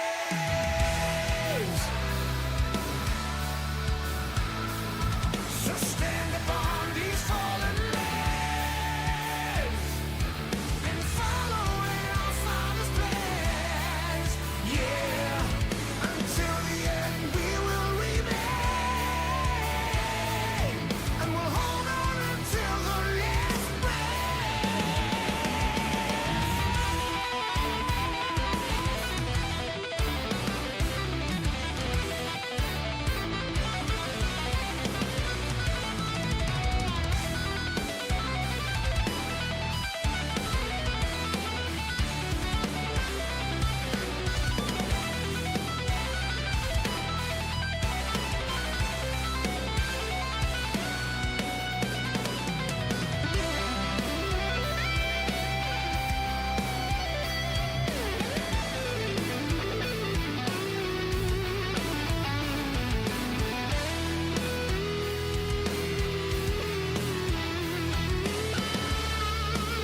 selfish that I'm happy as we pass the setting sun.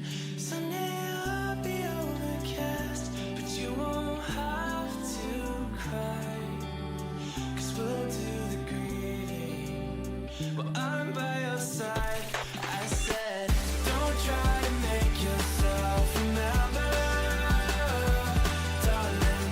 Don't look for me, I'm just a story you've been told. So let's pretend a little longer, 'cause when we're gone, everything goes on.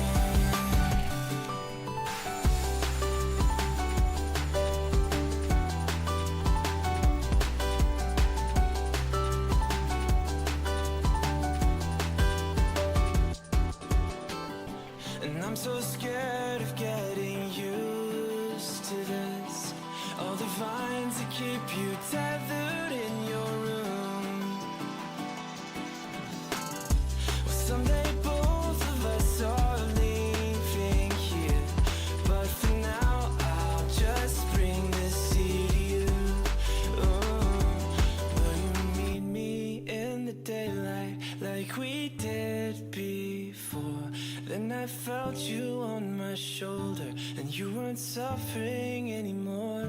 You said, I'm sorry that you worried, but don't apologize.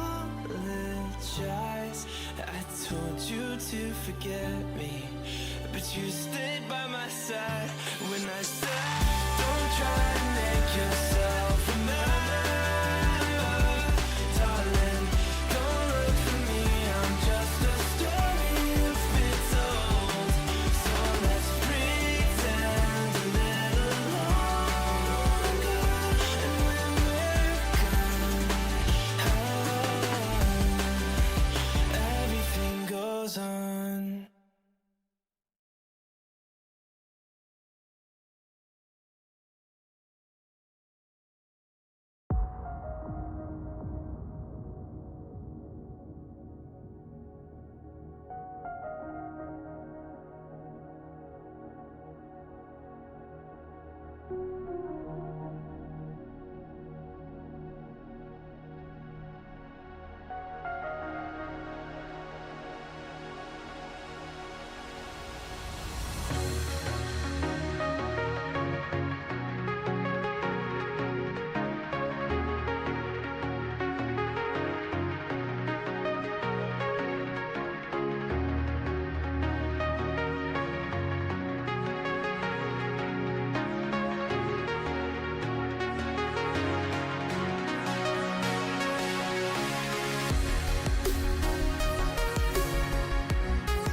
Welcome back, everybody. I'm extremely blurry. Oh my god. Hold on 1 second. I'm so sorry. It's blurish, everybody. Well, while we're doing that, I'm going to be doing my my intro while I'm on the side. Welcome back to Aegis Esports not Hearth of the Hunters, I'm sorry. Fate's Voyage Beyond. I am so tired. I am ready for bed, jeez. Fate's Voyage Beyond Week 5. We are in the final set, Spider Mansion. Final set. We are in our collab set. We have ABG Targon taking on Crowstorm Always Wins. So here are our stakes right now. Crowstorm is pretty much guaranteed eliminated regardless. Like their chances are very, very slim. It's like maybe 2%. It's not really 0%, so there's still a chance if the planets align. But the stats aren't looking too hot. But if ABG Targon wins this set, they're looking pretty good into making it into playoffs. All right. So then it's all on the line for ABG Targon then. It's all on the line for ABG Targon. So let's get right into the deck list for tonight. I'm excited to get this game started. We are looking at the first Rise of the Knights. Yeah, we've seen a couple across the board tonight. You know, like it was on the it was in the top 3 of the brought decks list today. But this is the first one we're seeing today. It looks like a pretty stock standard Rise list. Nothing you haven't seen and hated before. Yeah, I mean, I think we all know what this deck does, whether we like it or not. I mean, this is the only Ionia deck that I actually like because I like assembling the 5 pieces of Exodia. I know everybody calls it the Infinity Gauntlet, but it's Exodia. It's Exodia, It is Exodia. And you're gonna like it. I am now declaring that. And what are you guys gonna do to stop me? That's right, nothing. So with that, we will move on to the second deck now of ABG Targon. We have Azir Zerath. We've got Another the Sun throwback. Disc. We've got the Sun Disc, the Shuriman Cars. We've got it all. The Shuriman Cars? You know what? Is that before your time when they typoed the Shuriman Cards as Shuriman Cars? No. I think that, All right, I think that is before my time. Moving on, we've got the 2 Rock Bear Shepherd here to tick down the Sun Disc, which I quite like. We've got the 2 Ancient Hourglass to try and as protection here. We've got the Rite of the Arcanes to blow up our landmarks. Nothing too out of the ordinary. We've got the 2 Glorious Calls. Glorious Calls to try and pull some stuff from the Emperor's desk early. And yeah, other than that, you know, it's pretty standard for this throwback Sun Disc. Yeah, it's been a hot second since I've seen Sun Disc played, so maybe we'll get our Shuriman movie tonight. Yes. And moving on to the final deck for ABG Targon, we have Karma Set. Pretty much, honestly, card for card, this is honestly the standard staple list. I don't see anything out of the ordinary. There's times where people will tech in 3 temples instead of 2 temples. Those are that's pretty much the only big difference I see. Spider Mansion, I don't know if you see anything that you see out of the ordinary. Yeah, the only thing that's sticking out to me is the 1-of Capsize. I don't know that I think it's necessarily out of the ordinary, but it's definitely standing out to me as somebody who doesn't really play this deck. Yeah. That I don't know that I always see it. And moving on to Crowstorm Always Wins, we have Galio, Morgana, Elder Dragon. I don't know why I like paused right there. Or as what people like to call it nowadays is Gem. So pretty standard list. Once again, the only differences that I see that are now being chosen into is Miria I'm just losing my mind. Mihira, thank you. Jeez. Yes. Thank you, friendo. I appreciate you. Mihira, a lot of people are opting out of that as their top end and opting in for other choices as well. Yeah, I've seen people run Captain Arca in this deck. There's just like with Elder Dragon, you have so many tech choices that you want to bring. I don't think there's a really wrong way to build this deck. Absolutely. It's so strong you can put basically any Elder Dragon cards in it. Pretty much. And moving on to their second deck of the night, we have Braum Vladimir. I feel so bad for Ice-T. Ice-T would be going absolutely crazy right now because we have a Scargrounds deck. We sure do. I'm really happy to see this. I think most people know that this deck kind of fails without Scargrounds, but I really like some of the choices here, especially since the Vladimir buff. I love the 2 copies of Crimson Banquet Hall. We've got the 1 Tarkaz. We've got the Sklar Mother Verana, my favorite. We've got Oran Volanche. We've got Spirits Unleashed. We've got the Ice Shards. And we've got self-damage payoff. Yeah. I'm really excited to see how this does today. Yeah, so it's crazy. We're running basically, what, 5, 4, 5, 6, 7, 8 spells that say deal 1 to everything on the board. Yep. Yeah, and moving on to the last deck for ABG Tark, or not ABG Tark, I don't know. Crowstorm always wins. Poppy Tark, another staple that we have seen today. Basically, go wide, board value, mid range. Slap Poppy on the board, go really, really big and wide, and slam